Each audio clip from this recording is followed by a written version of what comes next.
Hello and welcome to the Sunday evening edition of ARIRANG News. I'm Daniel Choy. A round of planned high-level talks between the two Koreas is in jeopardy. The North is furious with the South for not doing enough to stop civic activists from flying anti-Pyongyang propaganda leaflets across the border last week. But is it angry enough to call the talks off? Our Shin Se-min has our top story.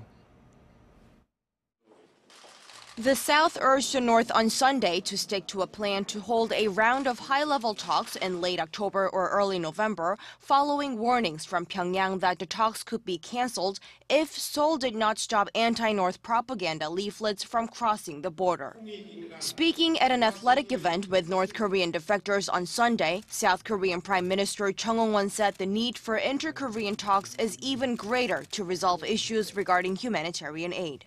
He said that although there may be challenges ahead, if the North is sincere about the talks, the two Koreas will eventually be able to come together. On Friday, the North fired anti-aircraft machine guns in an attempt to bring down dozens of balloons flown by South Korean civic groups containing anti-Pyongyang propaganda. Some of the North machine gun rounds landed south of the border, prompting the South Korean military to fire back around 40 K6 machine gun rounds of its own, which was followed by more fire from the North. There were no casualties or property damage reported, but this marked the first time in nearly 4 years that the two Koreas exchanged gunfire across the land border. Shin Se-min, ARIRANG News. The possible deployment of a U.S. anti-missile defense shield was a hot topic during a recent parliamentary audit for Korea's embassy in the U.S. Korea's ambassador to the U.S. says the two countries have exchanged information on the THAAD missile defense system, but there were no discussions of deployment. Our Kim Young-gil has this story. Korea and the U.S. have only exchanged information on key features of the THAAD missile defense system.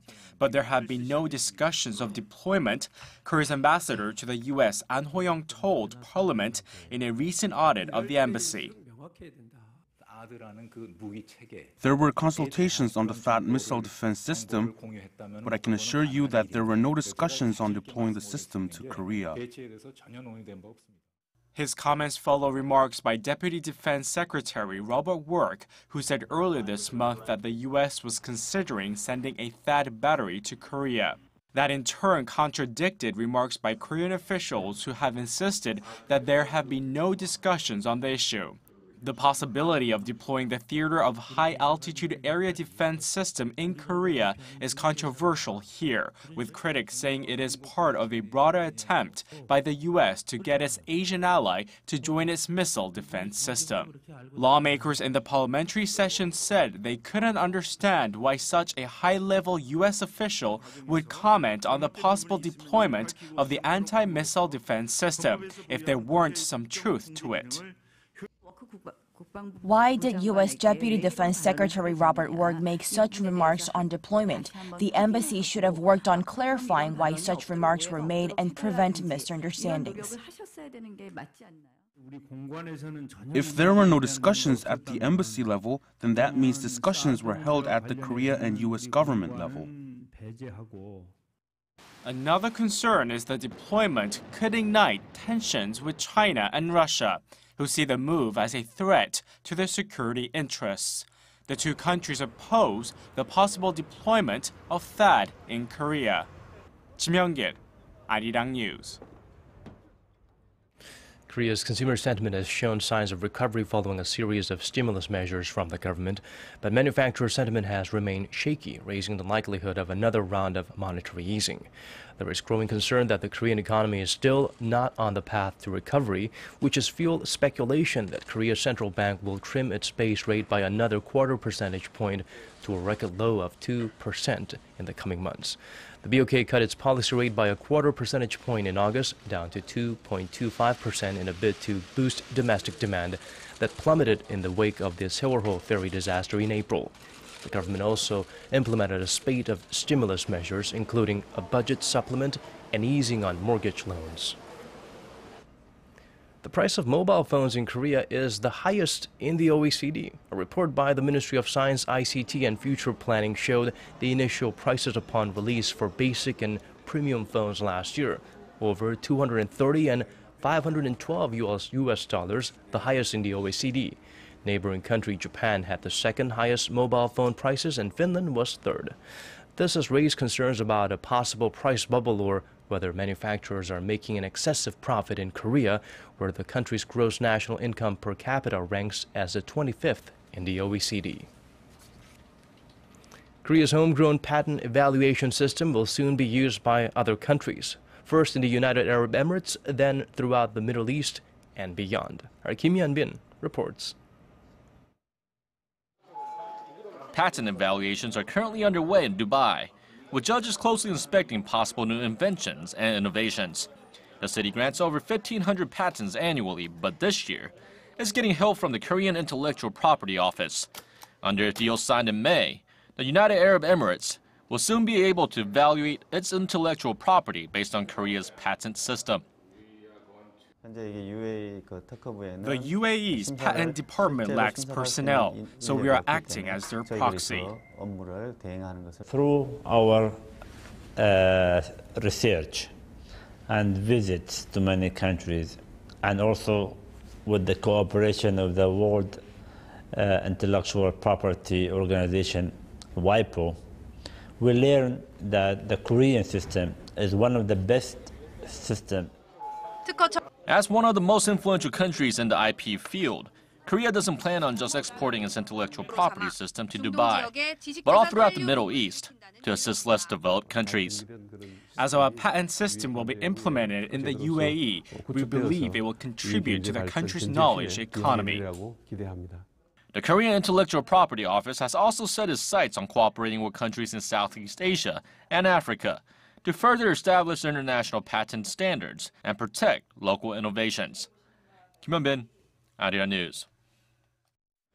The international community is scrambling to stop the Ebola epidemic after the official number of deaths attributed to the virus rose to 4,000 last week. In Spain, the focus is on whether medical professionals are properly equipped to treat Ebola patients.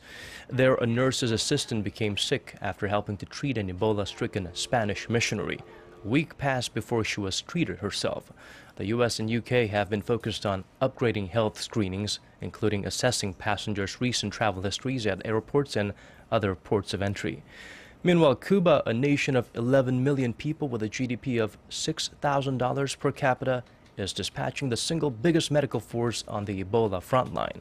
It is planning to send 461 health workers to Sierra Leone.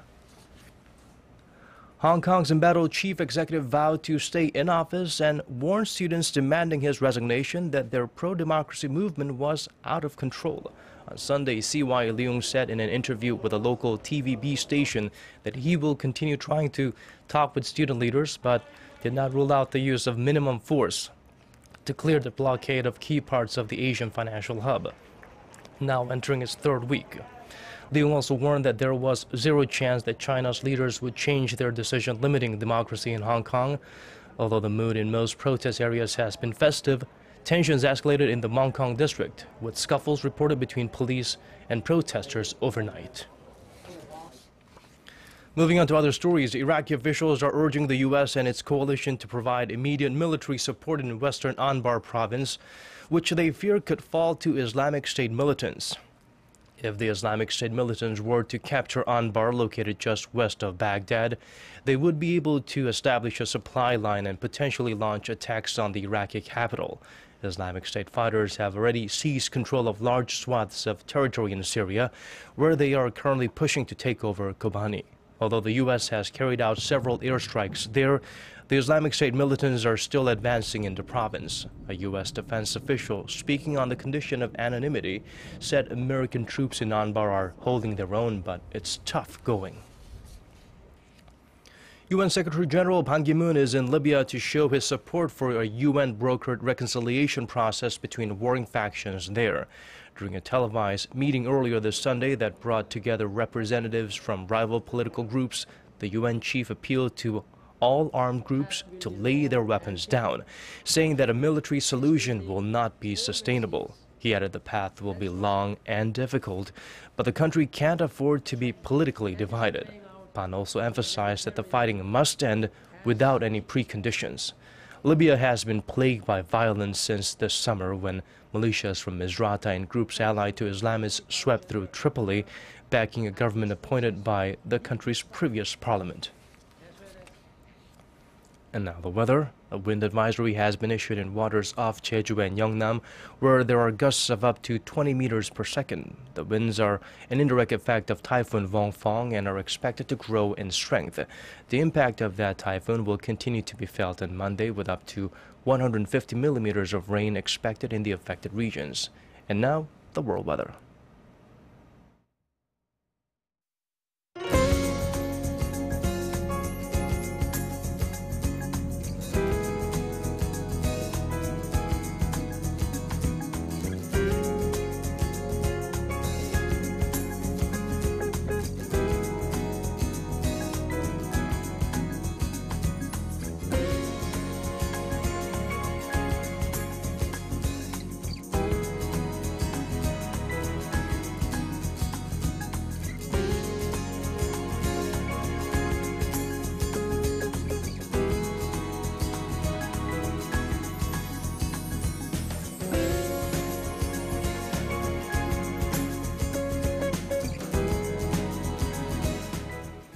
That's a wrap for us. For more updates on what's making news in and outside of Korea, do join us again for our next broadcast at 10 p.m. Korea time. Thank you for watching.